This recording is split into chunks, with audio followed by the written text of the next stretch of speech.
విపరీత కాలే వినాశ బుద్ధి అన్నట్టు ఇవాళ అడ్డగోలు వ్యవహారాలకు రేవంత్ రెడ్డి గారి ప్రభుత్వం పాల్పడతా ఉంది. ఈ ప్రభుత్వం చేసే అన్యాయాల అక్రమాల పరంపర చివరికి దేవాలయాలకు మఠాలకు కూడా తప్పని పరిస్థితి ఏర్పడ్డది. ఆనాడు కేసీఆర్ గారి ప్రభుత్వం 2019వ సంవత్సరంలో కోకాపేట్లో సర్వే నంబర్ 240లో శారదా పీఠానికి 2 ఎకరాల స్థలాన్ని ఆనాడు క్యాబినెట్, కేసీఆర్ గారి క్యాబినెట్ ఈ 2 ఎకరాల స్థలాన్ని శారదా పీఠానికి కేటాయించడం జరిగింది. అయితే శారదా పీఠం ఆ 2 ఎకరాల స్థలాన్ని కేటాయిస్తే వారు దాదాపు 1,05,00,000 రూపాయలు చెల్లించి ఈ ల్యాండ్ను రిజిస్ట్రేషన్ చేసుకున్నారు. ప్రభుత్వానికి చట్టబద్ధంగా 1,05,00,000 రూపాయలు డబ్బు చెల్లించి రిజిస్ట్రేషన్ చేసుకున్నారు. అంతేకాకుండా దాదాపు 23 లక్షల రూపాయలు చెల్లించి హెచ్ఎండిఏ నుంచి అన్ని అనుమతులను కూడా శారదాపీఠం తీసుకోవడం జరిగింది.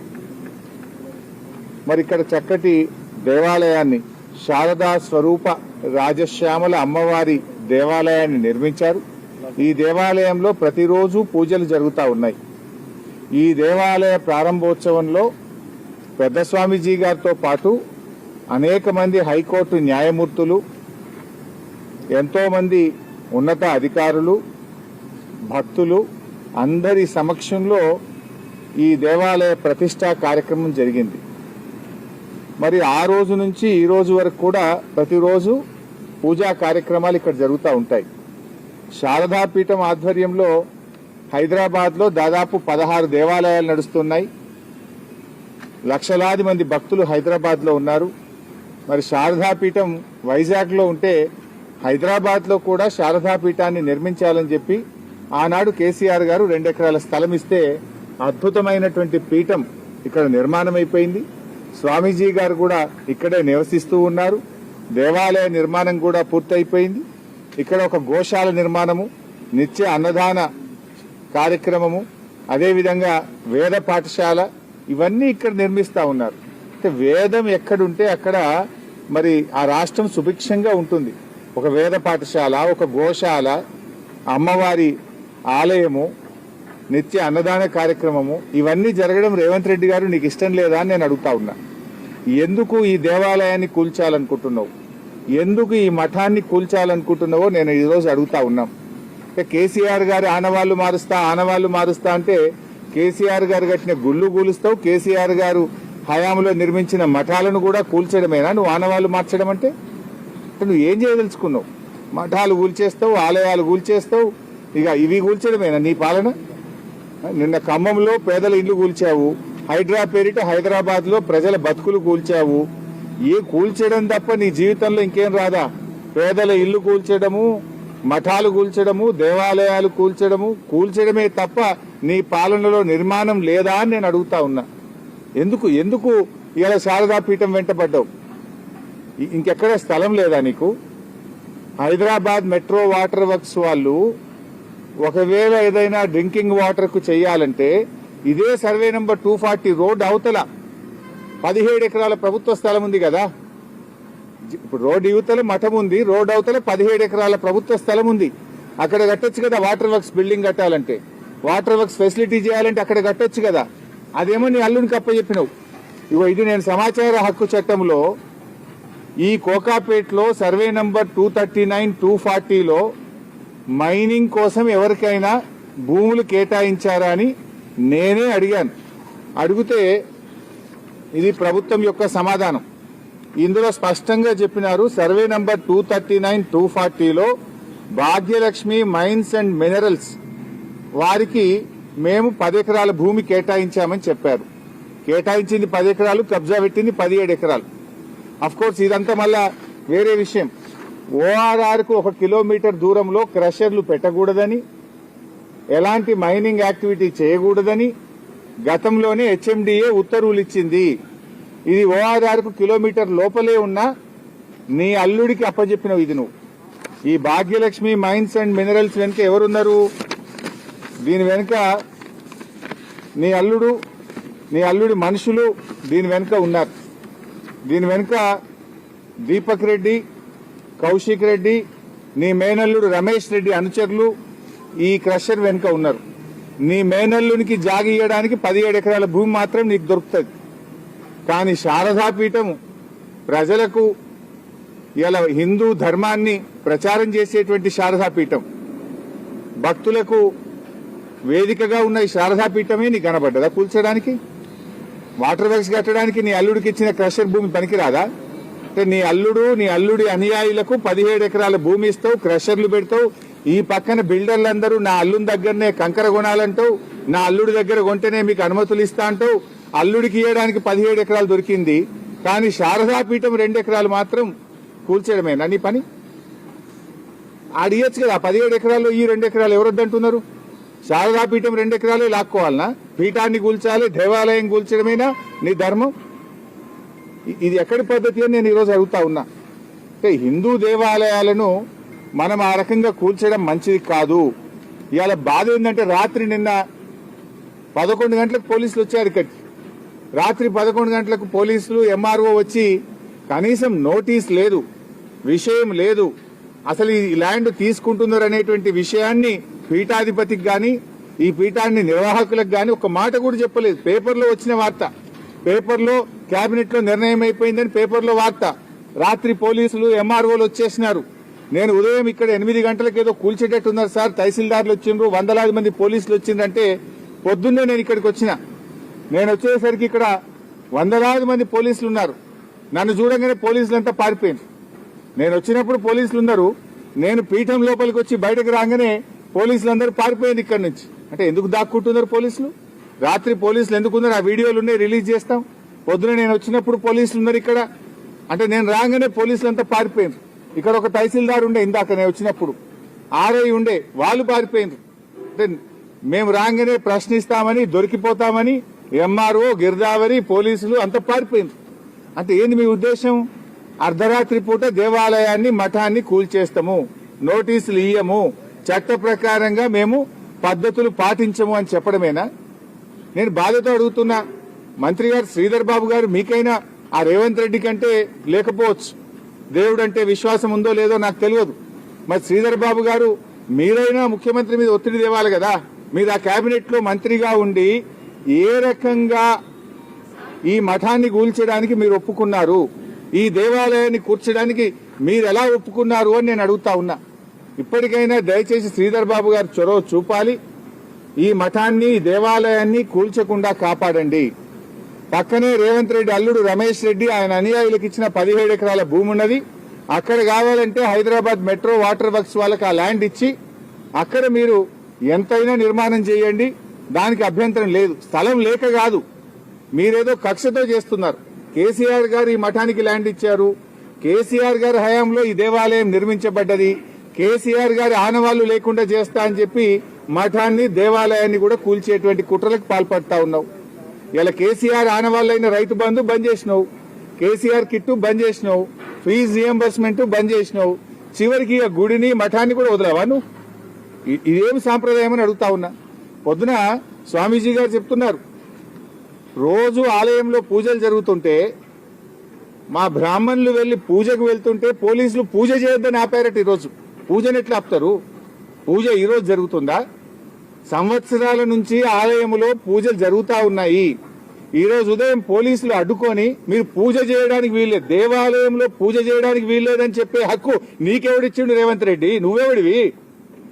దేవాలయంలో పూజలు ఆపేంత మూర్ఖుడి వారు రేవంత్ రెడ్డి. నువ్వు ఏ రకంగా నువ్వు పూజలు ఆపుతావు? ఈరోజు మళ్లీ పీఠాధిపతి గారు వచ్చి పోలీసులతో ఘర్షణకు దిగి పోలీసులతో వాగ్యుద్ధం జరిగిన తర్వాత అరగంట తర్వాత గాని పూజకు అలో చేయలేదు. పూజలు ఆపే సంస్కృతి ఎక్కడిది? దేవాలయంలో ఏదైనా పూజలు ఆపుతాడా? ఇది ఎక్కడి పద్ధతి అని నేను రేవంత్ రెడ్డిని అడుగుతా ఉన్నా. ఎందుకు వందలాది మంది పోలీసులను అర్ధరాత్రి పూట ఇక్కడ ఎందుకు పెడుతున్నావు? కనీస పద్ధతి లేదా? దానికో విధానం లేదా? ఇదేం సంస్కృతి అని చెప్పి కూడా ఈరోజు నేను అడుగుతా ఉన్నా. రాత్రి 12:30 లోపలికి ఎట్లా వస్తారు?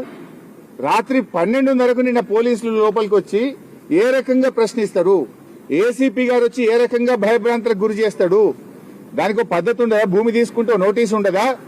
మాట్లాడే దానికి సంస్కారం ఉండదా? అయినా మీరు కేబినెట్ లో నిర్ణయం తీసుకే ముందు ఒక పీఠాధిపతిని మాట్లాడి గౌరవంగా అది మాట్లాడేటువంటి సంస్కృతి సాంప్రదాయం లేదా మీకు?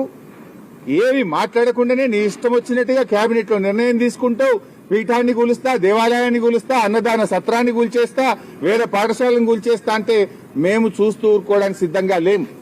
ఎంత దూరమైన పోరాటం తప్పకుండా ఈ దేవాలయ పరిరక్షణకు బీఆర్ఎస్ పార్టీ నిలబడుతుంది. బీఆర్ఎస్ ప్రభుత్వం ఈ భూమినిచ్చింది. బీఆర్ఎస్ ప్రభుత్వం ఈ మఠాన్ని నిర్మాణానికి ఆ రోజు సహకరించింది. దీనిని కాపాడుకునే బాధ్యత కూడా మాది. ఇలా హైదరాబాద్ లో ఈ మఠం కింద 16 దేవాలయాలు, లక్షలాది మంది భక్తులు, ఎంతో మంది కూడా ఈ మఠం కింద ఈ పూజలు చేస్తూ ఉంటారు. ఎంతో మంది భక్తులు ఉన్నారు. అయినా ఇదంతా నిర్మాణం జరిగిందంటే ఎంతో మంది భక్తులు 100 రూపాయలు, 1000 రూపాయలు ఎంతో మంది ఇస్తే ఈ దేవాలయము, ఈ మఠము నిర్మాణమైంది. ఇది వాళ్ళందరి యొక్క మనోభావాలు దెబ్బతింటాయి కదా. భక్తుల మనోభావాలను దెబ్బతీయడమే కదా దేవాలయం కూల్చడం అంటే. మఠాన్ని కూల్చడం అంటే భక్తుల మనోభావాల్ని కూల్చడమే కదా. లక్షలాది మంది భక్తులు ఈ మఠానికి ఉన్నారు కదా. అంటే ఏ మఠమైనా ఏ దేవాలయమైనా కూడా అది హిందూ ధర్మ పరిరక్షణ. నువ్వెట్లా కూలుస్తావు? నీకెవడు హక్కు ఇచ్చాడు? కేసీఆర్ గారేమో అద్భుతంగా యాదాద్రి దేవాలయాన్ని పునర్నిర్మించిండు. ఎన్నో దేవాలయాలు కేసీఆర్ గారు కట్టిండు. చివరికి రేవంత్ రెడ్డి గారు దేవాలయాల్ని కూల్స్తా ఉన్నాడు. ఇండ్లు కూల్చడం అయిపోయింది, ఇక గుళ్ళు కూల్చడానికి బయలుదేరిండు. హైదరాబాద్ లో హైడ్రా పేరిట పేదల ఇండ్లు కూల్చినావు, నిన్న ఖమ్మంలో ఇల్లు కూల్చినావు, ఇప్పుడు ఇక హైదరాబాద్ నడిబొడ్డున దేవాలయాలు కూల్చడానికి పాల్పడుతున్నావా? ఇక ఇండ్లు అయిపోయినాయి, దేవాలయాల వంత వచ్చినది నీ పాలనలో. ఇదేనా నువ్వు చేసేది?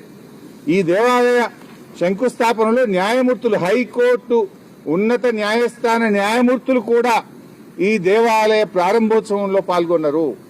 మరి ఆ న్యాయమూర్తులే సాక్ష్యం దీనికి. ఇక్కడ నువ్వు గుడి లేదనో ఇంకేదో చేయడం కాదు. అన్ని పత్రికల్లో, టీవీల్లో వార్తలు వచ్చినాయి, పత్రికల్లో వార్తలు ప్రచురించబడ్డాయి. న్యాయమూర్తుల సమక్షంలో పీఠాధిపతి గారి చేతుల మీదుగా ఇక్కడ ప్రతిష్టా కార్యక్రమం జరిగింది. నిత్య పూజా కార్యక్రమాలు జరుగుతూ ఉన్నాయి.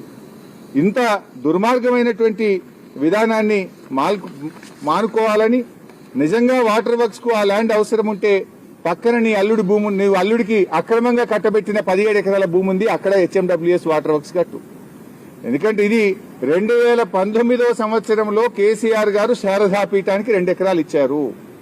ఈ భూమి ఇచ్చి దాదాపు 7 సంవత్సరాలు దాటింది. ఈ 7 సంవత్సరాల్లో 1,05,00,000 పెట్టి రిజిస్ట్రేషన్, గవర్నమెంట్ కట్టి రిజిస్ట్రేషన్ చేసుకున్నారు. హెచ్ఎండిఏకి 23 లక్షల రూపాయలు కట్టి అనుమతులు తెచ్చుకున్నారు. విద్యుత్ కనెక్షన్ తీసుకున్నారు. నిర్మాణాలన్నీ పూర్తయిపోయినాయి. ఇన్ని జరిగిన తర్వాత నువ్వు ఈ మఠాన్ని కూలుస్తామంటే, చూడండి, నువ్వు ఈ మఠాన్ని కూలుస్తామంటే ఎంతవరకు సబబు, ఏ రకంగా సబబు అవుతుందని నేను అడుగుతా ఉన్నా. ఇంత మంచిగా అమ్మవారికి రోజు పూజా కార్యక్రమాలు జరుగుతున్నాయి, నిర్మాణం జరిగిపోయింది.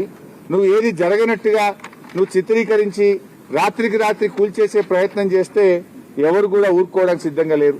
ఇది ఆ దేవాలయ ప్రతిష్టా కార్యక్రమం పెద్ద స్వామీజీ గారు చేశారు. న్యాయమూర్తులు కూడా అందరు ఇక్కడ మనం కనబడతా ఉన్నారు. ఇక్కడ వారందరి సమక్షంలో ఈ కార్యక్రమం జరిగింది. ఇంకోటి, ల్యాండ్ లేక కాదు కదా, భూమి లేక కాదు కదా. ఎందుకు పగబడుతున్నావు? దేవాలయం ఎందుకు పగబడుతున్నావు? కూల్చుడు నీకు రోజు ఒకటి కూలిస్తే తప్ప నిద్ర పట్టదు అయింది, తిన్నది అరగదు అయింది రేవంత్ రెడ్డి నీకు. ఇండ్లు కూలిస్తే, పేదలు రోడ్డు మీద పడితే నీకు కంటి మీద నిద్ర పడుతుందా? నిన్న ఖమ్మంలో కూలిస్తే బతుకులు 800 మంది జీవితాలు రోడ్డు మీద తెచ్చిన, ఇవాళ మళ్ళీ గూడెం పడబడ్డావు. పొద్దుగా లేస్తే కూలగొట్టుడేనా? ఇది ఇన్ఫర్మేషన్ యాక్ట్ లో నేను అడిగింది. ఇగో నీ అల్లునికి కట్టబెట్టిన కాగితం ఇది. ఇదే సర్వే నంబర్ 2019, 219, 220 సారీ 239, 240 సర్వే నంబర్లో పక్కనే భాగ్యలక్ష్మి మినరల్స్ పేరు మీద నీ అల్లునికి అక్రమంగా కట్టుబెట్టిన కాగితం ఇది. ఇది నేను నోటి మాట చెప్తలేను, ఆధారాలతో సహా చెప్తున్నా. పక్కన 17 ఎకరాల భూమి, రోడ్ అవతల 17 ఎకరాలు ఉంటది. నువ్వు రోడ్డు అవతలకి 2 ఎకరాలు ఎందుకు ఉంచుకుంటున్నావే? ఎందుకు ఈ శారదా పీఠం మీద పగబట్టినావు? ఎందుకు దేవాలయాల మీద పగబట్టినావు?